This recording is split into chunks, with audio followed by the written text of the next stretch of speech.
बहुत समय पहले की बात है। सोनपुर नाम के एक बेहद खूबसूरत और घने जंगलों से घिरे गांव में माधव नाम का एक सीधा साधा कुम्हार रहता था। माधव मिट्टी के बहुत ही सुंदर, मजबूत बर्तन और मटके बनाया करता था। उसका परिवार बहुत ही छोटा था। उसके परिवार में एकमात्र उसकी बेटी थी जिसका नाम सुहानी था। माधव ने अपनी तंगी के बावजूद बहुत ही चाव और शौक से सुहानी को शहर में हिसाब किताब और विज्ञान की ऊंची पढ़ाई करने के लिए भेजा था। माधव की बेटी सुहानी बहुत ही गुणवान, संस्कारी और होशियार थी। उसी गांव में धनीराम नाम का एक बेहद चालाक, लालची और अंधविश्वासी साहूकार रहता था। वो अपने पैसों के घमंड में चूर रहता था और गरीब ग्रामीणों को कर्ज के जाल में फंसाकर उनकी कीमती चीजें और जमीनें हड़प लेता था। साहूकार धनीराम बहुत ही ज्यादा लालची था। वो गरीब किसानों और मजदूरों को पहले तो मीठी मीठी बातें करके कर्ज देता और बाद में ऐसी शर्तें रख देता था कि लोग अपनी संपत्ति से हाथ धो बैठते थे। इन गरीब और सीधे साधे ग्रामीणों की भी क्या जिंदगी है। बस 2 वक्त की रोटी के लिए दिन भर कोल्हू के बैल की तरह काम करते रहते हैं और पूरी जिंदगी पाई पाई के लिए तरसते रहते हैं। और मुझे देखो, मैं बस अपनी गद्दी पर बैठकर इन्हें आदेश देता हूँ, थोड़ा सा कर्ज बांटता हूँ और समय आने पर इनकी कीमती जमीनें और जेवर मेरी तिजोरी में आ जाते हैं और ये बेवकूफ लोग हमारे आगे जी हुजूरी करते रहते हैं। इसे कहते हैं दिमाग। दिमाग हो तो धनीराम के जैसा, वरना ना हो। मुंशी चमचमलाल हाथ जोड़कर चापलूसी करते हुए, हाँ मालिक, आप तो इस पूरे इलाके के बेताज बादशाह हैं। इन ग्रामीणों को अपनी मुट्ठी में कैसे रखना है और इनका रस कैसे निचोड़ना है, ये आपसे बेहतर कोई नहीं जानता। मालिक, यहाँ क्या, अगल बगल के और भी 3-4 गांव पर आप ही का राज चलता है। आपकी मर्जी के बिना तो यहाँ का पत्ता भी नहीं हिलता। साहूकार धनीराम मूंछों पर ताव देते हुए, इसीलिए तो मैं धनीराम हूँ। मैंने इन बेवकूफों को ऐसे ऐसे कर्ज के जाल में बांध रखा है कि मेहनत ये करते हैं और संपत्ति मेरी मुट्ठी में आ जाती है। आखिर इनकी औकात ही क्या है मेरे सामने। इस बार मेरा अगला निशाना वो कुम्हार माधव है। उसकी बेटी की पढ़ाई का कर्ज अब इतना बढ़ चुका है कि वो चुका नहीं पाएगा। अब उसकी 5 एकड़ की पुश्तैनी जमीन मेरी होने वाली है। साहूकार अपने मुंशी से ये सब बातें कर ही रहा होता है कि तभी उसके पास माधव नाम का वो गरीब कुम्हार आता है। वो बहुत ही दुखी, लाचार और परेशान होता है। उसकी पगड़ी उसके हाथ में होती है। माई बाप, प्रणाम। मैंने सुना है कि आप इस बार कर्ज की वसूली में कुछ ढील दे रहे हैं। अरे हाँ भाई माधव, तुमने बिल्कुल गलत सुना है। मैं अपने नियमों में कोई ढील नहीं देता।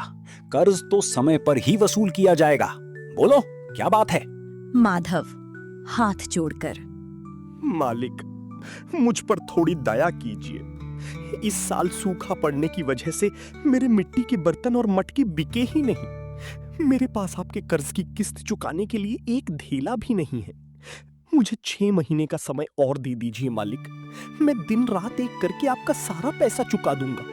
साहूकार धनीराम मन में सोचते हुए, अच्छा, तो शिकार खुद ही जाल में फंसने आया है। चलो, इससे वो जमीन हड़पने का खेल शुरू करते हैं। अच्छा, ठीक है माधव, मैं तुम्हें एक मौका दे सकता हूं, लेकिन मैं तुम्हें ये समय देने से पहले एक शर्त रखूंगा। माधव, ठीक है मालिक, मैं आपकी हर शर्त मानने के लिए तैयार हूँ। बस मेरी जमीन बचाइए। बताइए, आपकी क्या शर्त है?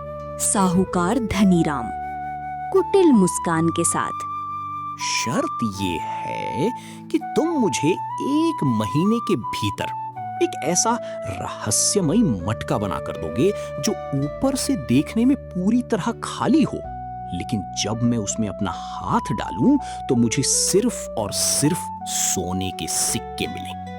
अगर तुमने ऐसा मटका बना दिया तो तुम्हारा सारा कर्ज माफ, और अगर नहीं बना पाए तो तुम्हारी वो 5 एकड़ जमीन हमेशा के लिए मेरी तिजोरी में आ जाएगी। बोलो, मंजूर है?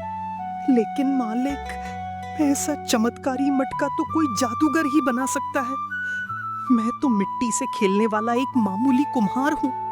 भला मैं ऐसा मटका कैसे बना सकता हूँ? ये तो सरासर नाइंसाफी है। साहूकार धनीराम। ज्यादा मत बोलो माधव। शर्त मंजूर है तो बोलो, वरना कल सुबह ही तुम्हारी जमीन के सरकारी कागज मेरे नाम ट्रांसफर हो जाएंगे। चुनाव तुम्हारा है। बेचारा माधव भारी मन से साहूकार की बात मान लेता है और रोता हुआ अपने घर चला जाता है।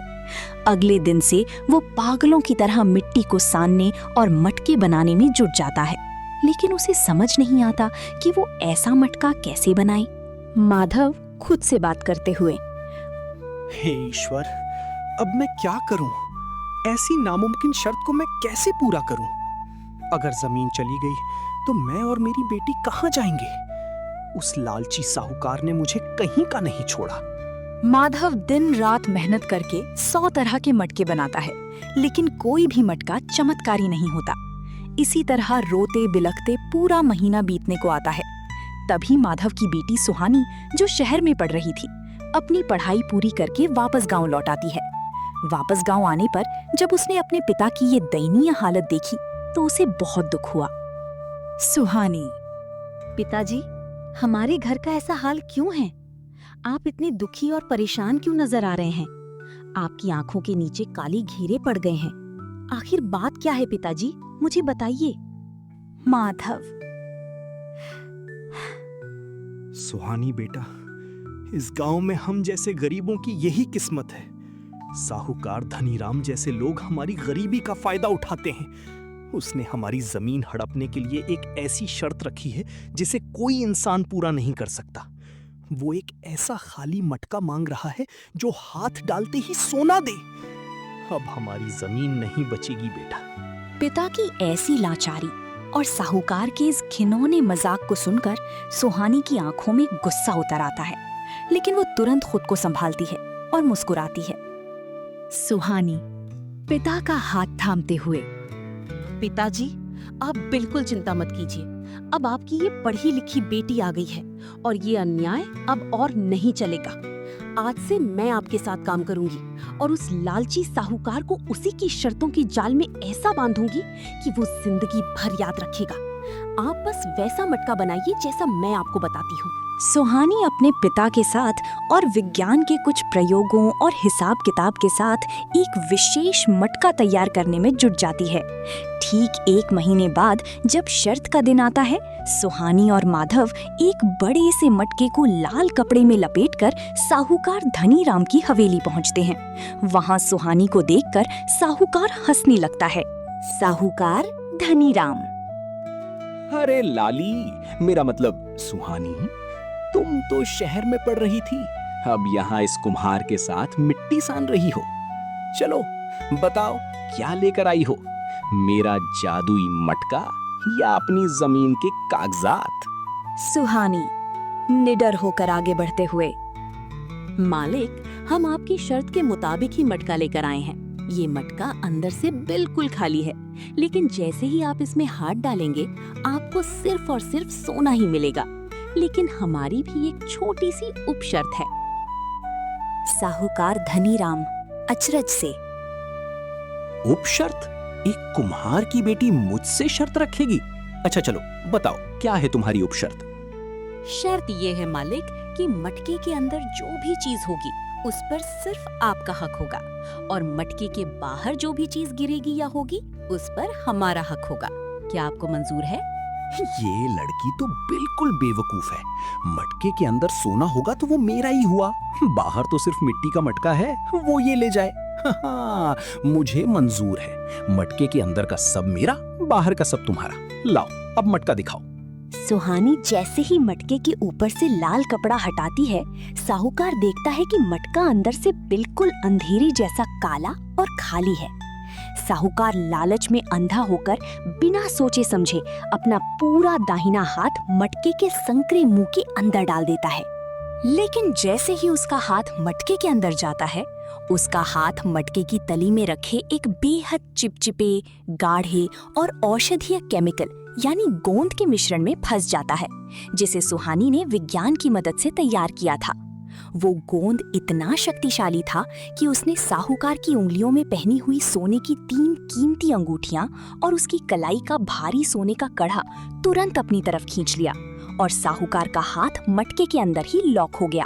साहूकार धनीराम दर्द और डर से चिल्लाते हुए, अरे ये क्या है? मेरा हाथ फंस गया। ये मटका तो मेरा हाथ चबा रहा है और मेरी सोने की अंगूठियां और कड़ा कहाँ गए? इस मटके के अंदर तो कुछ अजीब सा खिंचाव है। चमचम लाल, बचाओ मुझे। सुहानी बहुत ही शांत और गंभीर आवाज में, मालिक चिल्लाइए मत, अपनी शर्त याद कीजिए। आपने कहा था कि मटका खाली होगा, लेकिन जब आप हाथ डालेंगे तो आपको सिर्फ सोना मिलेगा। देखिए, मटके के अंदर इस वक्त सिर्फ और सिर्फ आपकी सोने की अंगूठियां और कड़ा ही है। मटके ने आपकी शर्त पूरी कर दी। अब मटके के अंदर सिर्फ सोना ही है। तभी वहाँ मुंशी चमचम लाल आ जाता है। मुंशी अपना सिर पकड़कर, अरे बाप रे मालिक, इस लड़की ने तो गजब का पासा पलट दिया। मटका खाली भी था और अब उसमें सचमुच सिर्फ सोना ही है। लेकिन वो सोना तो आपका अपना ही है। साहूकार धनीराम गुस्से से कांपते हुए, तुम लड़की ने मेरे साथ चालाकी की है। मैं इस मटके को अभी जमीन पर पटक कर तोड़ दूंगा और अपना हाथ बाहर निकालकर तुम दोनों को जेल भिजवा दूंगा। सुहानी मुस्कुराते हुए, मालिक, आप भूल रहे हैं कि मटके के बाहर का हिस्सा हमारा है। अगर आपने हमारे मटके को छुआ या तोड़ने की कोशिश की तो मैं इसी वक्त शहर जाकर पुलिस कमिश्नर से आपकी शिकायत कर दूंगी कि आपने जबरन एक गरीब की जमीन हड़पने के लिए गैर कानूनी शर्तें रखी। और वैसे भी इस गोंद की काट सिर्फ मेरे पास है। अगर आप मटका तोड़ेंगे तो केमिकल रिएक्शन से आपका हाथ हमेशा के लिए खराब हो सकता है। सुहानी की ये बात सुनकर और अपने हाथ को हमेशा के लिए खोने के डर से साहूकार धनीराम के पसीने छूट जाते हैं। पूरे गांव में आज तक किसी ने भी साहूकार से ऐसी चालाकी दिखाने की हिम्मत नहीं की थी और सुहानी ने उसे उसी के जाल में बंद कर दिया था। साहूकार धनीराम रोते हुए और गिड़गिड़ाते हुए, नहीं नहीं बेटी, पुलिस को मत बुलाना। मेरा हाथ बहुत जोर से दर्द कर रहा है। मुझे इस मटके से आजाद करो। मैं अपनी हार मानता हूँ। तुम जो कहोगी मैं वही करूँगा।